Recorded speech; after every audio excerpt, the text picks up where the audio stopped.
უჩინარი ბავშვის ამბავი. ერთ მრუმე, წვიმიან საღამოს მუმინები ვერანდის მაგიდას შემოსხდომოდნენ და სოკოს არჩევდნენ.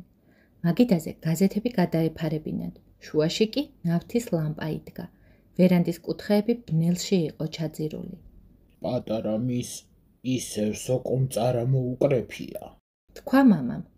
შარშა სულ შხამა სოკოებს კრეფდა. იმედია გაისად მიქლიოს მოკრებს. მიუგო დედამ. ან შარჩოხას მაინც. იმედი ნუ მოგიშალოთ ღმერთმა. ახითხით და პატარა მი. ვერანდაზე უშფოთველი სიჩუმე ჩამოვარდა. უცბად ფანჯარაზე მსუბუქად მოაკაკუნეს.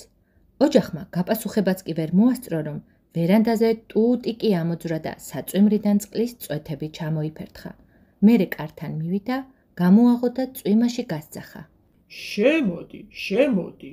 ვინ მოიყვანე? კითხა მუმინტროლმა. ნინი. მიუგო ტუტიკიმ. ტუტიკი ისევ კართან იდგა და იცდიდა, მაგრამ ვერანდაზე არავინ შემოსულა. კი ბატონო, იდგეს გარეთ, თუ კი რცხვენია. ხრები აიჩეჩა ტუტიკიმ. მერე არ დასველდება? კითხა დედა მუმინმა. რა ვიცი, შეიძლება არ ცველდები, როცა უჩინარი ხარ. უპასუხა ტუტიკიმ და სკამზე ჩამოჯდა. ოჯახმა სოკოს გარჩევას თავი მიანება და გაოცებული მიაჩერდა ტუტიკის.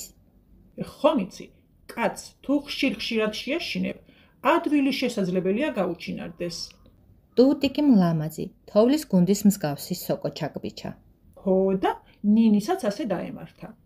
ნინი ერთმა დეიდამ იშვილა, მაგრამ ბავშვი არ უყვარდა. მე ვნახე დეიდამისი. საშინელი ქალია. არა, ბრაზიანი კი არ არის. ბრაზიანს რამეს მაინც გაუგებდა კაცი. უბრალოდ ყინულივით ცივი და ირონიულია. რას ნიშნავს ირონიული? ჩაიკითხა მუმინტროლი. აი წარმოიდგინე, რომ ფეხი დაგიცდა და პირდაპირ გარჩეულ სოკოებს დააჯექი. ასე დროს დედაშენი ცხადია გაგიბრაზდებოდა. ის ქალი კი არა. სამაგიეროდ ცივად და დამცინავად გეტყოდა. მშვენივრად მესმის, რომ შენ ეს ცეკვა გონია, მაგრამ მადლობელი დაგრჩები საჭმელში თუ არ იცეკვებ. აუხსნა ტუტიკიმ. რასაც აგლობა? ახშფოთდა მუმინტროლი. ხო, დაეთანხმა ტუტიკი. სწორედ ასე იქცეოდა ის ქალი. დილიდან საღამომდე ირონიული იყო. ბოლოს ბავშვი ნელ-ნელა გაფერმკრდალდა და უჩინარი გახდა. პარასკევს უკვე საერთოდ აღარ ჩანდა. იმ ქალმა ნინი მეგად მომცა და მითხრა, სულ არ მეხალისება ისეთი ნათესავების მოვლა პატრონობა, რომელთა დანახვასაც კი ვერ მოვახერხებო. მერე არ მიდღება ის ქალი? კითხა განცვიფრებულმა მიმ. ირონიულებს მიდღება არ შველით. უთხრა ტუტიკიმ. ნინი შინ წავიყვანე და ახლა თქვენ მოგგვარეთ, რომ როგორმე ისევ გამოვაჩინოთ. ერთხანს ყველა დუმდა. ვერანდის სახურავზე წვიმაც კაპუნობდა. მუმინები ჩაფიქრებულები მისჩერებოდნენ ტუტიკის. ლაპარაკი იცის? იკითხა მამამ.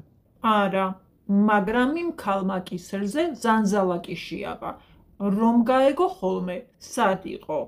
ტუტიკი წამოდგა და კარი ხელახლა გამოაღო. ნინი. გასძახა სიბნელეში. ვერანდაზე შემოდგომის გრილი ჰაერი შემოიჭრა. სველ ბალახს შუქის ზოლი დაეფინა. გარედან ზანზალაკის წყარუნი მოისმა. წყარუნი ყოყმანით მოახლოვდა. კიბე ამოიარა და მიჩუმდა. ჰაერში იატაკიდან ოდნავ მაღლა შავ ზონარზე ჩამოფმული ვერცხლის პატარა ზანზალაკი ქანაობდა. ეტყობა ნინის ძალიან წვრილი კისერი ჰქონდა. აი, შენი ახალი ოჯახი. უთხრა ტუტიკიმ ნინის. ზოგჯერ ცოტა უცნაურად კი იქცევიან, მაგრამ საერთოდ წესიერი ხალხია. სკამზე დასვით. დაფაცურდა მამა მუმინი. სოკოს გარჩევა შეუძლია? ნინის შესახებ არაფერი არ ვიცი. თავი დაიზღვია ტუტიკიმ. მე მხოლოდ მოგიყვანეთ. ახლა სხვაგან გავდივარ. ამ დღეებში შემომიარეთ და მომიყევით როგორ წავა საქმე. აბა, კარგად იყავით. ტუტიკი წავიდა. ოჯახი ხმა გაკვენდილი იჯდა და ცარიელს კამსა და ვერცხლის ზანზალაკს მისჩერებოდა. უცბად ერთი მიქლიო ნელ-ნელა მოსცილდა მაგიდას და ჰაერში გაჩერდა. უჩინარმა თათებმა სოკოს მიწა და წიწვები შემოაცალეს და ქუცმაძეს და ჯამში ჩააგდეს. ჰაერში მეორე სოკო აცურდა. ხოჭო, თქვა მოხიბლულმა მიმ. მოდი რამე ვაჭამოთ. ნედავ თუ გამოჩნდება მუცელში როგორ ჩასდის საჭმელი? როგორ გამოვაჩინოთ, ბავშვი? აღმოხდა შეწუხებულ მამას. ექიმი ხომ არ უნდა მოვიყვანოთ? არა მგონია, თავი გააქნია დედამ. ერთხანს უჩინარი დარჩეს. ტუტი კი მთქვა, მორცხვიაო, ყველაზე კარგი იქნება, თუ არ შევაწუხებთ, ამასობაში კი რამე მოვიფიქროთ. ასეც მოიქცნენ. დედა მუმინმა აღმოსავლეთის მანსარდაში გაუშალა ლოგინი ნინის. ვერცხლის ზანზალაკი წყარუნით მიჰყვებოდა უკან და დედას კატა გაახსენდა, ერთ დროს მათთან რომ ცხოვრობდა. ნინის ვაშლი, ხილისწვენი ცავსე ჭიქა და 3 ზოლიანი კარამელი დაულაგა საწოლთან. საღამოობით ყველა იღებდა ხოლმე 3 კარამელს. ბოლოს სანთელი ანთო და თქვა. ახლა კი დაიძინე ნინი, რაც მეც იძინებ, მით უკეთესი. ყავას ცხლად შეგინახავ ხვალდილისთვის. თუ შეშინდი ან რამე მოგინდა, ქვევით ჩამოდი და ზანზალაკი აწკარუნე. დედამ დაინახა, რომ საბანი აიწია და მერე ოდნავ ამოიბურცა, ხოლო ბალიშში პატარა ღრმული გაჩნდა. დედა მუმინი თავის ოთახში ჩავიდა და ბებიას ძველი რვეული მოძებნა.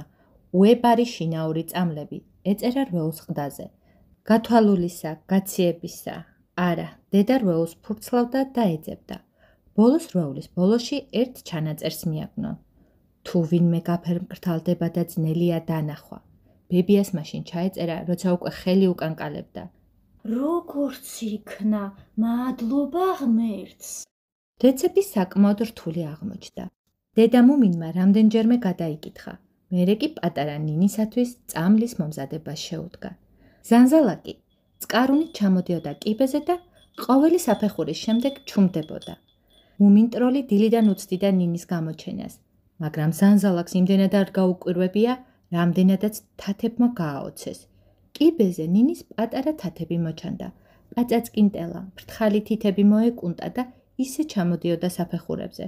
თათების გარდა არაფერი ჩანდა, ამიტომ საშიში სანახავი იყო. მუმინტროლი ღუმელს ამოეფარა და მონუსხულივით მიაჩერდა თათებს, რომლებიც ვერანდაზე გავიდნენ. ნინი ყავას სვამდა. ფინჯანი მაგიდას მოსცილდა და ისევ დაეშვა. ნინიმ ყავას მარმელადიანი ბუტერბროდი დააყოლა. ფინჯანი სამზარეულოსკენ გაცურდა, გაირეცხა და განჯინაში დაიდო. ნინი ერთობ მოწესრიგებული ბავშვი იყო. მუმინტროლი ბაღში გავარდა ყვირილით. დედა, თათები გამოუჩნდა. თათები გამოუჩნდა. ასეც ვფიქრობდი. გაუხარდა ვაშლის ხეზე ასულ დედა მუმინს. ბებია მიცოდა თავის საქმე. რა ეშმაკურად მოვიქეცი, წამალი რომ ყავაში გავურიე. დიდებულია. აღნიშნა მამა მუმინმა. და კიდევ უფრო უკეთ იქნება საქმე, სახეს რომ გამოგჩენს. მართალი გითხრათ, ცოტა არ იყოს მანაღვლიანებს ისეთ ხალხთან საუბარი, რომლებიც არ ჩანან და პასუხს არ გცემენ. გააჩუმა დედა. ნინის თათები ბალახზე ჩამოცვენილ ვაშლებს შორის იდგნენ. გამარჯობა ნინი. შეძახა მიმ. რა მკვდარი ვიდგეძინა? სახეს როდის გამოაჩენ? ალბათ საკმაოდ დაჭანული სახე გაქვს, თორემ გაუჩინარება არ დაგჭირდებოდა. ჩუმად, ეწყინება. უჩურჩულა მუმინტროლმა. მერე ნინის მიუბრუნდა. ყურადღებას ნუ მიაქცევ. მიმ ასეთი ლაპარაკი იცის. ჩვენთან ძალიან უხიფათოდ იქნები. ნუ არ იფიქრებ იმ საშინელ დეიდაზე. ნუ ეშინია, ვეღარ მოვა შენს დასაყვანად. უცბად ნინის თათები გაფერმკრთალდნენ და თითქმის აღარ მოჩადნენ ბალახში. საყვარელო, ნუ სულელობ. გაუწყრა მუმინტროლს დედა. რით ვერ გაიგე რომ ბავშვს არაფერი არ უნდა გაახსენო.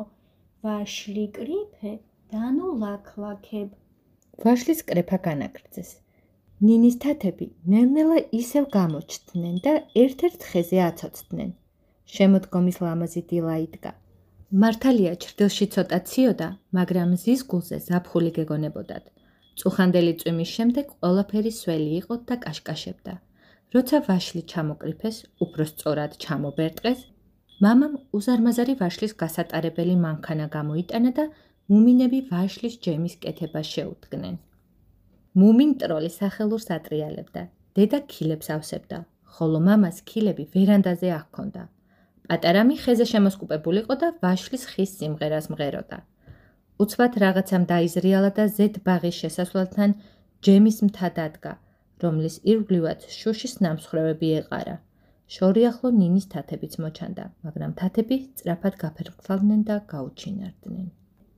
უი, რა კარგია. შეძახა დედა მუმინმა. სწორედ ის ქილა იყო, ჭიანჭველებს რომ ვაძლევთ ხოლმე.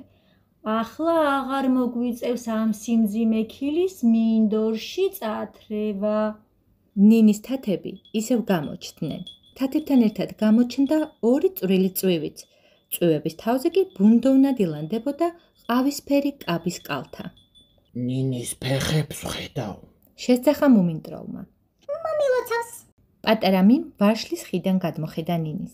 ფეხები კი გაგესარდა, მაგრამ ამ ყავისფერ კაბას რაგაცნებს ვერ გამიგია. კმაყოფილი დედა თავის ჭკვიან ბებიასა და მის შინაურ წამლებზე ფიქრობდა. ნინი მთელ დღეს კუჩი დასდევდა. ზანზალაკის წყაროს ყველამ შეაჩვია ყური და საღამოსთვის ნინის არსებობა ლამის სულ გადაავიწყდათ. ყველანი რომ დაწვნენ დასაძინებლად, დედა მუმინმა კივრიდან მოვარდისფრო ნაჭერი ამოიღო და პატარა კაბის კერვა შეუდგა. როცა საქმეს მორჩა, კაბა აღმოსავლეთის მანსარდაში აიტანა და ფრთხილად გადაფინა სკამზე. მერე მორჩენილი ნაჭრისაგან ფართო ბაფთა განასკვა და ისიც სკამზე დადო. ამ საქმით დედამ შვენივრად გაერთო. თითქოს კვლავ პატარა იყო და თოჯინას ტანსაცმელს უკერავდა. ყველაზე საინტერესო კი ის გახლდათ, რომ არ იცოდა რა ფერის თმა ჰქონდა თოჯინას, ოქროსფერი თუ შავი. მეორე დილით ახალ კაბაში გამოწყობილი ნინი, რომელიც უკვე კისრამდე მოჩანდა, დედასთან მივიდა და წრიპინა ხმით უთხრა. დიდი მადლობა. ღელვარებისაგან სუნთქვა შეკრული ოჯახი ხმას ვერ იღებდა. თანაც არ იცოდნენ საითეც ქირათ, როცა ნინის ელაპარაკებოდნენ.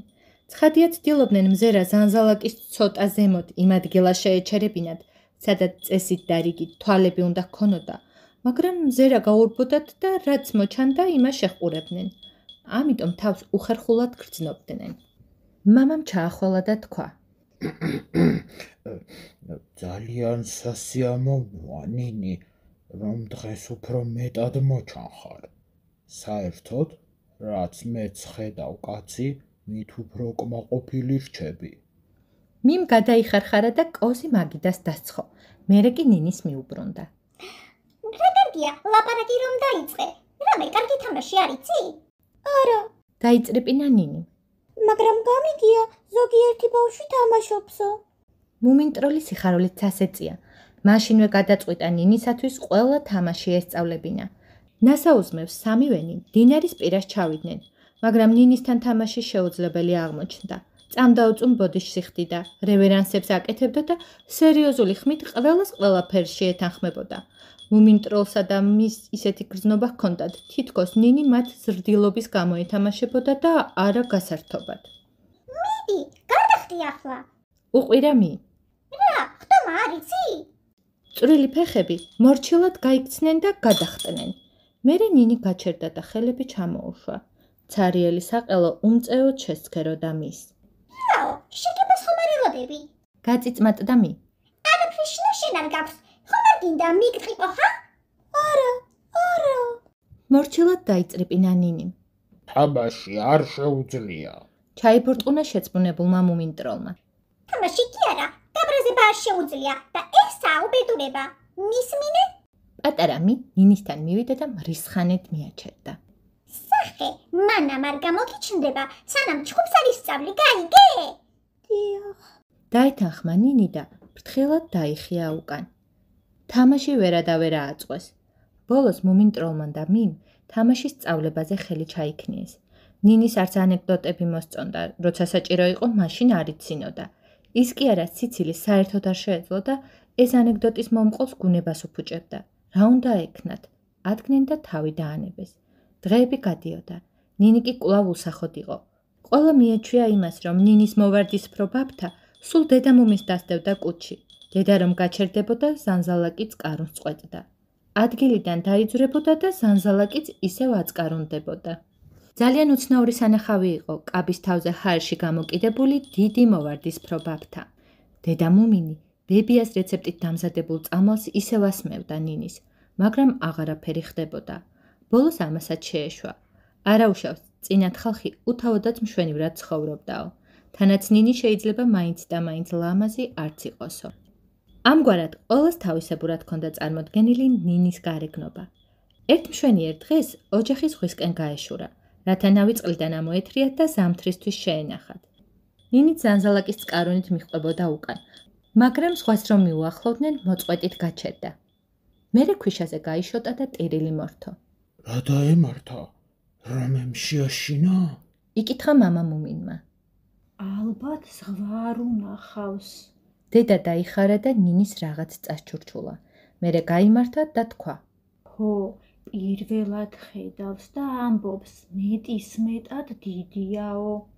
ასეთი შტერი ვინმე? დაიწყო პატარა მიმ, მაგრამ დედამ კაცრად შეაწყვეტინა. შტერი შენ თვითონ ხარ. აბა, წავიდეთ, ამოვათრიოთ ნავი. მამა მუმინი ნავმისადგომზე წამოჭიმულ ტუტიკის ქოხთან მივიდა და კარზე დააკაკუნა. გამარჯობა. მიესალმა ტუტიკი. როგორ აკრავთ უჩინარი ბავშვი? სახეღა აკლია. მიუგო მამა მუმინმა. წერღან ცოტა კი დაფრთხა, მაგრამ არა უშავს. მალე გადაავლის. ნავის ამოთრევაში ხომ ვერ მოგვეხმარები? რა თქმა უნდა, მოგეხმარებით. უთხრა ტუტიკიმ. ნავი უკვე ქვიშაზე იყო ამოთრეული, როცა ნინი ტალღებს მიუახლოვდა და სველ ქვიშაზე გაჩერდა. მისთვის ხმა არავის გაუცია. დედა ნავმისადგომზე ჩამოჯდა, წყალში ჩაიხედა და თქვა.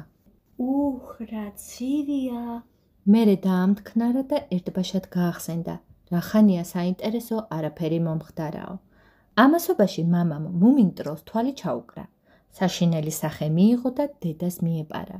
ცხადია, ფიქრადაც არ გაუვლია მისი ზღვაში გადაგდება, რასაც ახალგაზრდობისას აკეთებდა ხოლმე. უბრალოდ ბავშვების გამხიარულება სურდა. მაგრამ სანამ შეშინებას მოასწრებდა, ნავმისადგომზე რაღაცამ ვარდისფრად გაიელვა. მამამ შეჰყვირა და ქუდის ზღვაში ჩაუვარდა. ნინი თავისი უჩინარი ბასრი კბილებით მამა მუმინის ყუთს ჩაფრენოდა. ბრავო, ბრავო! შეჰყვირა მიმ. ამაზე უკეთ, მეც კი ვერ ვიზამდი. ცხვირპაჭუა წითელთმიანი ნინი წანწალაზე იდგა და ბრაზიანი სახით კატასავით უღრენდა მამა მუმინს. თან გაჰკიოდა. როგორ ბედავ? არ გადააგდო აბსაშინელ ზღვაში. გამოჩნდა. აყვირდა მუმინტროლი. რა საყვარელია რა? საყვარელიო? მამა მუმინმა დაკბენილ კუძზე დაიხედა. ამისთანა სულელი, უწესო და გაუზრდელი ბავშვი ჯერ არ მინახავს. არც თავიანი, არც უთავო. მერე ნავმისადგომზე გაწვა და ზღვიდან ქუდის ამოღებას სცადა, მაგრამ თავი ვეღარ შეიმაგრა და პირდაპირ წყალში მოადინა ტყაპანი. მამამ ყისვე ამოყვინთა. ფსკერზე დადგა და შლამით ამოვსებული ყურები ამოყო წყლიდან. გაჰკიოდა ნინი. რასასაცილოა. ნინი ისე ხარხარებდა და ხტოდა, რომ მთელი ნავმისადგომი ირყეოდა. აქამდე მაგის სიცილი არავის გაუგონია. გაკვირვებით თქვა ტუტიკი. მე მგონი, თქვენს ხელში ისე შეიცვალა, რომ უკვე პატარა მიზე უარესია. მაგრამ თავარია, რომ ჩანს. ეს სულ ბებიას დამსახურებაა. მიუგო დედა მუმინმა.